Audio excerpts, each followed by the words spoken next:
Iniciamos essa trilha formativa apresentando a vocês a obra de Bartolomeu Campos de Queiroz, Vermelho Amargo. Além desta obra, nós iremos também conhecer algumas poesias de Adélia Prado. Por meio da obra de Bartolomeu Campos de Queiroz e da obra de Adélia Prado, eu quero provocar vocês a perceber como que nós podemos refinar o nosso gosto literário, como que nós podemos refinar o nosso juízo estético, nosso gosto, nosso desgosto pela obra de arte.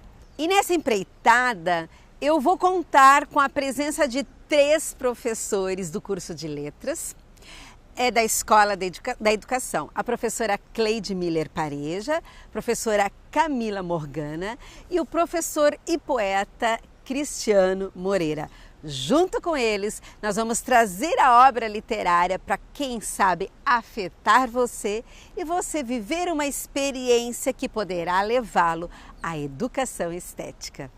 Para iniciar a nossa conversa, vamos começar com a professora Camila Morgana, que vai trazer alguns fragmentos do Vermelho Amargo por meio da sua leitura e tecerá algumas reflexões. Coração do outro é uma terra que ninguém pisa. Minha mãe repetia essa oração quando recebia visita de muda melancolia. Meu coração estava pisado pelo amor e só eu sabia. Era um caminhar manso como pata de gato traiçoeiro. Fugia com meu amor para todas as penumbras. 6 minutos eram suficientes para a saudade me transbordar. Fui, desde pequeno, contra matar a saudade. Saudade é sentimento que a gente cultiva com o regador para preservar o cheiro de terra encharcada. É bom deixá-la florescer, vê-la brotar como cachos de tomates, desde que permaneçam verdes e longe de faca afiada. Olá! O trecho que eu acabo de ler pertence a esse livro, Vermelho Amargo. E o título, a capa, por si só já é instigante, né? De que vermelho se trata? Sobre que amargo se derrama? A minha tarefa hoje aqui é instigar para a leitura desse livro, né? E para isso eu então me pergunto, por que ler Vermelho Amargo? Porque ele me afeta. E me afeta de diferentes maneiras. Pelas memórias que ele traz, memórias de vida, memórias de perdas, memórias de amor. Reúne memórias dispersas de um menino que perde a mãe, mas jamais o desejo de amar. O texto, diferentemente do que sugere a catalogação dele, não é um romance. E eu diria que ele é um texto trampolim. É, antes de tudo, o impulso para o íntimo do leitor, que se enreda nas memórias de infância, nas memórias de amor, nas memórias de encontros, de perdas, de buscas e de vazios. É um texto que me afeta por tudo isso, porque ele me leva a refletir sobre determinados sentidos, esses que destinamos a preencher vazios, nunca 100% preenchíveis. Havia na cidade a madrasta, a faca, o tomate e o fantasma. A mãe morta ressuscitava das louças, das flores, dos armários, das cadeiras, das panelas, das manchas dos retratos retirados das paredes, das gargantas das galinhas, e ressurgia encarnada em nós, sua prolongada herança. Impossível para a madrasta assassinar o fantasma, que inaugurava seu ciúme sem passar por nós, engolidores do seu ódio. Ao cortar o tomate, aturdido, eu supunha, ela o fazia exercitando um faz de conta. É preciso muito bem esquecer para experimentar a alegria de novamente lembrar-se. Tantos pedaços de nós dormem num canto da memória que a memória chega a esquecer-se deles. E a palavra, basta uma só palavra, é flecha para sangrar o abstrato morto. Há, contudo, dores que a palavra não esgota ao dizê-las. A herança do amor, a sobrevida do afeto. Neste trecho, a narrativa busca captar o lugar do amor na vida, na memória, nas palavras. São memórias aleatórias fermentando a narrativa e sendo costuradas por um menino órfão de mãe, mas nunca das memórias da mãe. Sua miséria social, marcada pela espessura das fatias do tomate plantado nas refeições, se antagoniza com a riqueza afetiva dele, e isso me afeta no texto. Seu adeus me deu como sina ler o além das letras. Aprendi com sua ausência a decifrar o depois dos olhares, se de afagos ou de repulsa. Li os segredos das mãos, se abençoando ou repudiando. Decifrei a censura se manifestando na linha dos lábios, amargos ou doces. Lendo, adaptei-me a corresponder ao projeto do outro sobre mim.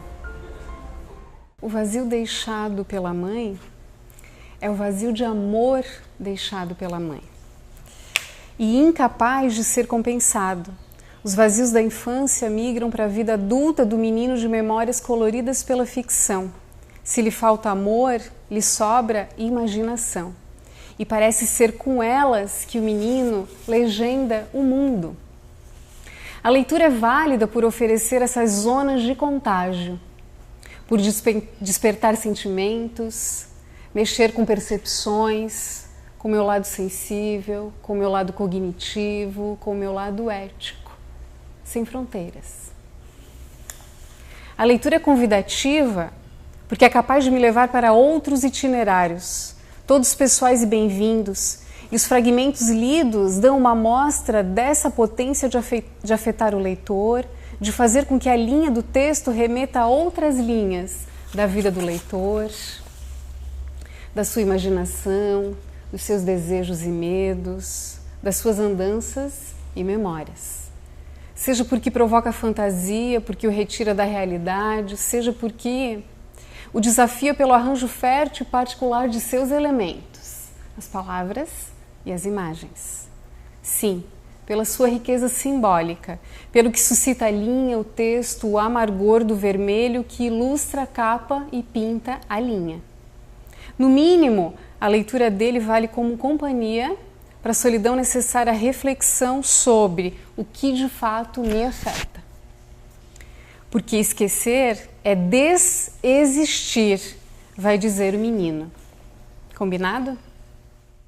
As reflexões da professora Camila Morgana, elas nos levam a perceber os afetamentos que a obra provoca, os gostos, os amores, questões relacionadas à morte, às perdas, mas também aos ganhos.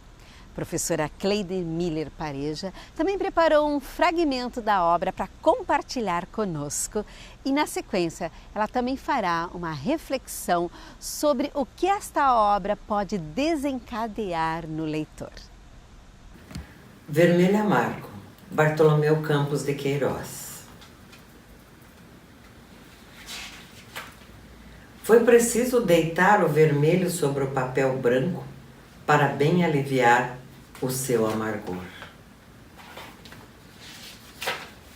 Mesmo em maio, com manhãs secas e frias, sou tentado a mentir-me e minto-me com demasiada convicção e sabedoria, sem duvidar das mentiras que invento para mim. Desconheço o ruído que interrompeu meu sono naquela noite.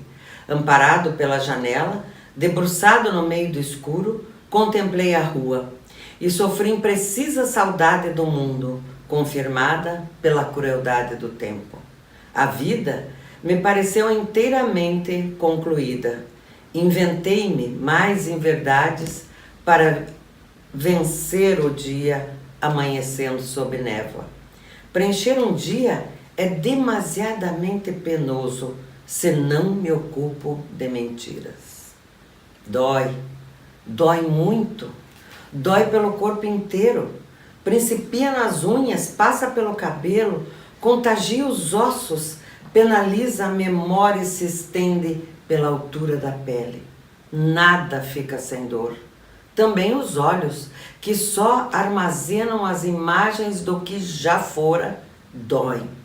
A dor vem de afastadas distâncias e sepultados tempos, inconvenientes lugares, inseguros futuros. Não se chora pelo amanhã, só se salga a carne morta. No princípio, se um de nós caía, a dor caía ligeiro. Um beijo seu curava a cabeça batida na terra, o dedo espremido na dobradiça da porta, o pé tropeçado no degrau da escada, o braço torcido no galho da árvore. Seu beijo de mãe era um santo remédio. Ao machucar, pedia-se: mãe, beija aqui. Há que experimentar o prazer para só depois bem suportar a dor. Vinha ao mundo molhado pelo desenlace. A dor do parto é também de quem nasce. Todo parto decreta um pesaroso abandono. Nascer é afastar-se, em lágrima, do paraíso. É condenar-se à liberdade. Houve, e só depois, o tempo da alegria, ao enxergar o mundo como mais absoluto e sucessivo milagre: fogo, terra, água, ar e o impiedoso tempo. Sem a mãe, a casa veio a ser um lugar provisório, uma estação com indecifrável plataforma, onde espreitávamos um cargueiro para ignorado destino. Não se desata com delicadeza o nó que nos amarra a mãe. Impossível adivinhar ao certo a direção do nosso bilhete de partida. Sem poder recuar, os trilhos corriam exatos diante de nossos corações imprecisos. Os cômodos sombrios da casa, antes bem-aventurança primavera, abrigavam passageiros sem linha do horizonte. Se fora o lugar da mãe, hoje ventilava o obstinado exílio. Pois é, ler Bartolomeu Campos de Queiroz é entrar no âmbito da estesia, porque o livro vai falar a todos os nossos sentidos e a nossa condição de sensível deve brotar em cada uma de suas palavras, em cada uma de suas colocações sobre todos os sentidos que ele busca para transmitir essa dor. Já na epígrafe, ele faz a mistura sensível do vermelho que vai se deitar na folha branca para atenuar, aliviar o amargor.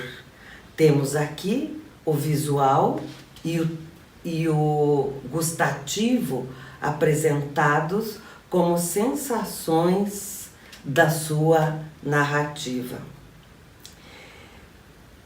O tempo aparece como manhãs secas e frias, e essas manhãs e frias o obrigam a mentir, mentir para sobreviver, e a mentira misturada com uma outra observação sensível da névoa, o dia que amanhece sob a névoa.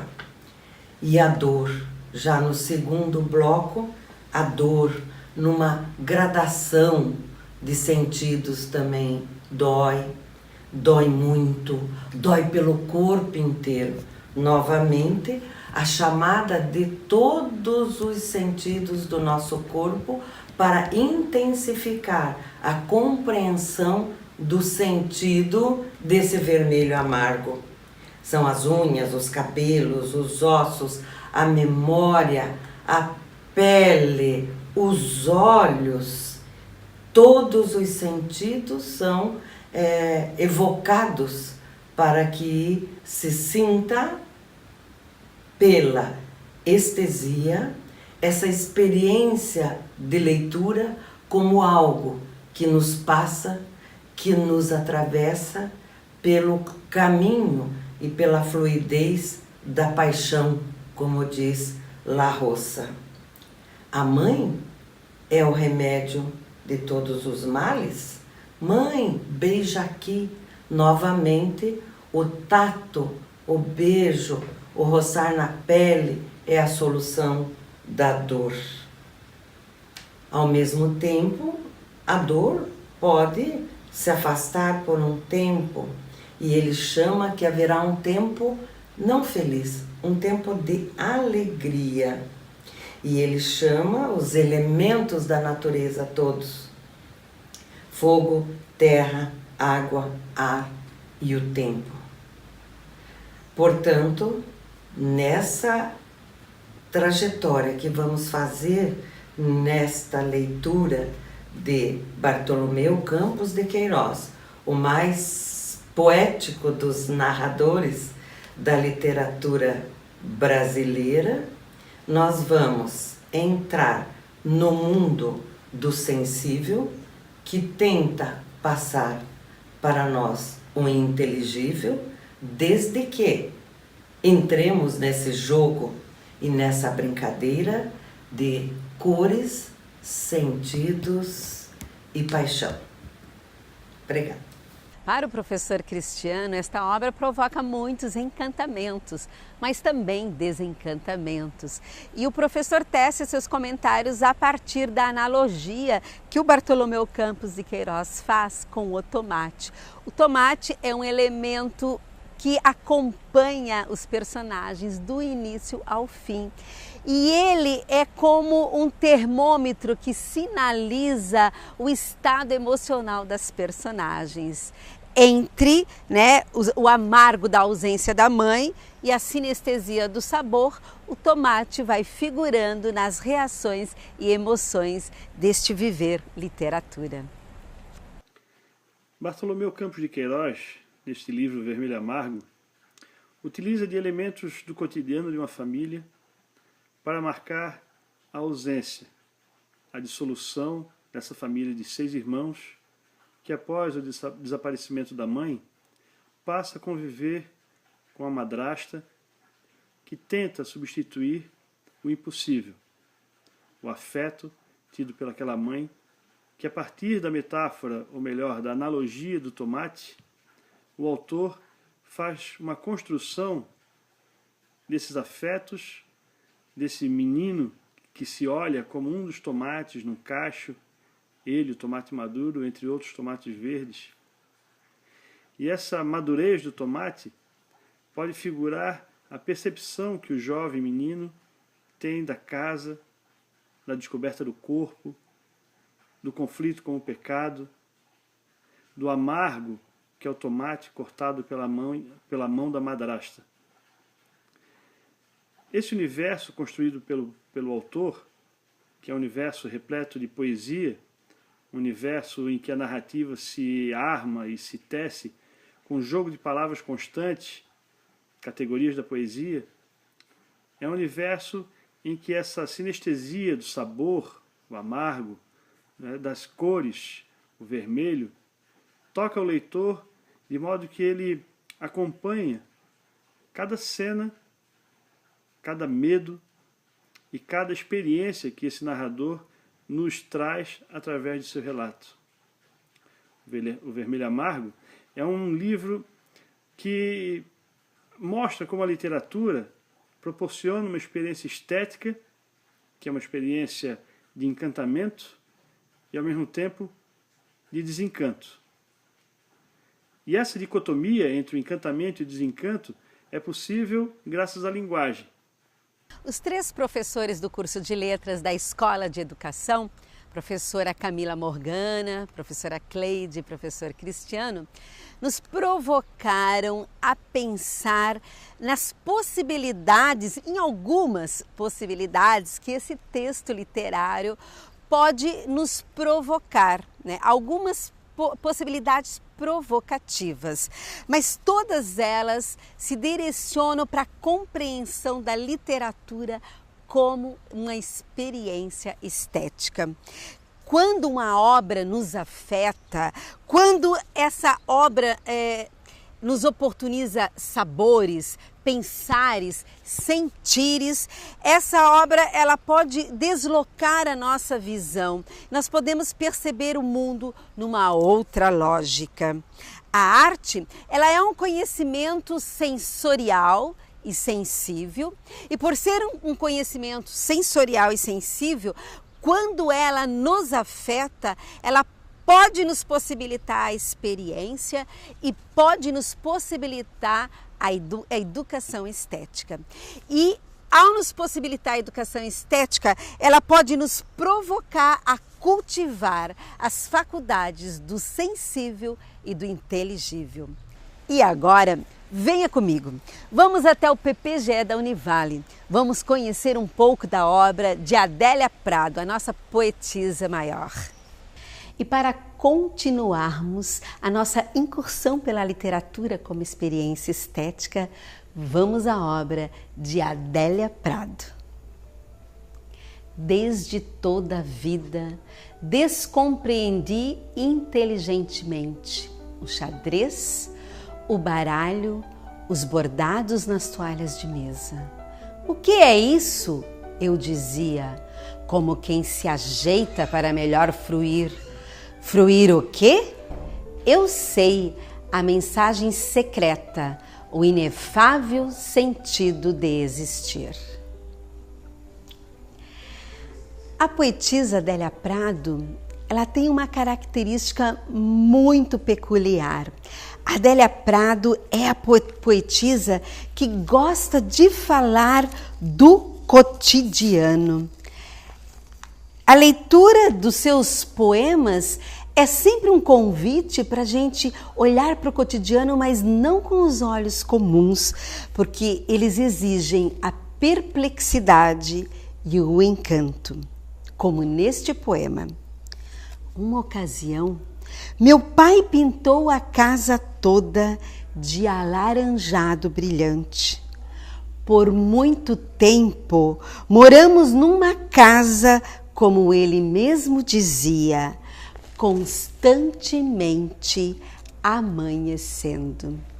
Viver constantemente amanhecendo é uma boa proposição para a gente ampliar um pouquinho mais o nosso conceito de educação estética, porque é este movimento do viver continuadamente amanhecendo que a educação estética quer nos provocar. O Ferreira Goulart, poeta, ensaísta, ao comentar sobre a importância da arte, da literatura, ele nos leva a refletir sobre a incompletude do ser humano. Para este poeta, nós produzimos arte porque nós somos incompletos. E quando nós produzimos a arte, nós nos completamos. Há mulheres que dizem: meu marido, se quiser pescar, pesque, mas que limpe os peixes. Eu não. A qualquer hora da noite me levanto, ajudo a escamar, a abrir os peixes, retalhar e salgar. É tão bom só a gente sozinhos na cozinha. De vez em quando, cotovelos se esbarram. Ele fala coisas como: este foi difícil. Prateou no ar dando rabanadas e faz o gesto com a mão. O silêncio de quando nos vimos a primeira vez atravessa a cozinha como um rio profundo. Por fim, os peixes na travessa. Vamos dormir. Coisas prateadas espocam. Somos noivo e noiva. Agora eu convido vocês a conhecerem um pouquinho mais a Adélia Prado pela voz da própria poetisa. É impossível no mundo estarmos juntos, ainda que do meu lado adormecesses. O véu que protege a vida nos separa. O véu que protege a vida nos protege. Aproveita, pois, que é tudo branco agora, a boca do precipício neste vórtice, e fala, nesta clareira aberta pela insônia, quero ouvir tua alma, a que mora na garganta como em túmulos, esperando a hora da ressurreição. Fala meu nome antes que eu retorne ao dia pleno, à semi-escuridão.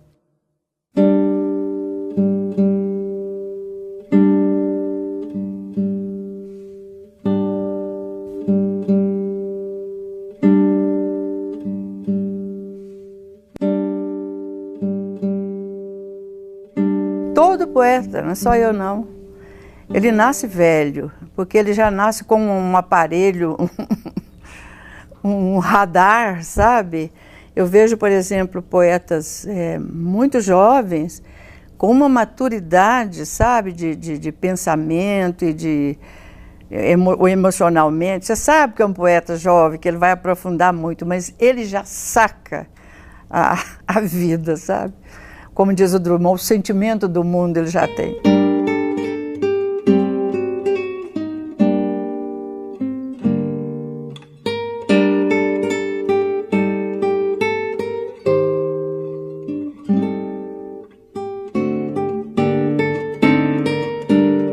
Meu pai era ferroviário, minha mãe doméstica, ambos do interiorzão de Minas, nenhum tinha uma escolarização superior, nem segundo grau, talvez fossem até o 3º ano primário.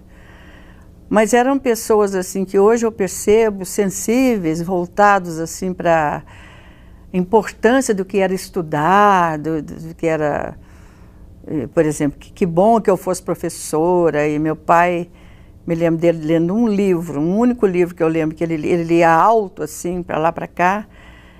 E gostava de poesia, sabia algumas coisas de cor, tinha aquele encantamento pela palavra, pelos sermões nas igrejas. Ele achava bonito, o encantatório da palavra, né? E assim finalizamos a nossa trilha formativa sobre educação estética.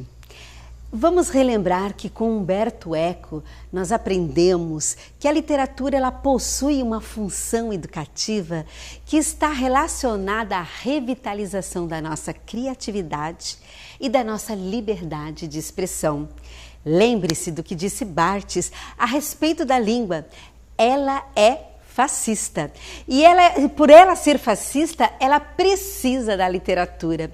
Ela precisa da literatura porque a literatura, ela propõe uma audição da língua fora do poder. Quando iniciamos o módulo 1, trabalhamos com Schiller, que trouxe algumas questões relacionadas aos estágios que o homem necessita passar para chegar a ser um homem cultivado. Para o nosso filósofo, nós vimos que para o homem atingir a autonomia intelectual, ele necessita sair do estado físico, passar pelo estado estético e alcançar a moral. Mas ele não consegue ser um homem cultivado se não passar pelo estado estético. Lembro ainda que Schiller chama a nossa atenção para a ideia de que o inteligível e o sensível não podem dar-se apartados, porque o racional, ele se dá a compreender, ele se dá a produzir pelos sentidos. Espero que a experiência com a literatura tenha ampliado suas oportunidades de escuta e de visão e que esta trilha formativa tenha sido um respiro na turbulência da nossa lida diária. Afinal, como disse Guimarães Rosa em Grande Sertão Veredas, o correr da vida embrulha tudo. A vida é assim.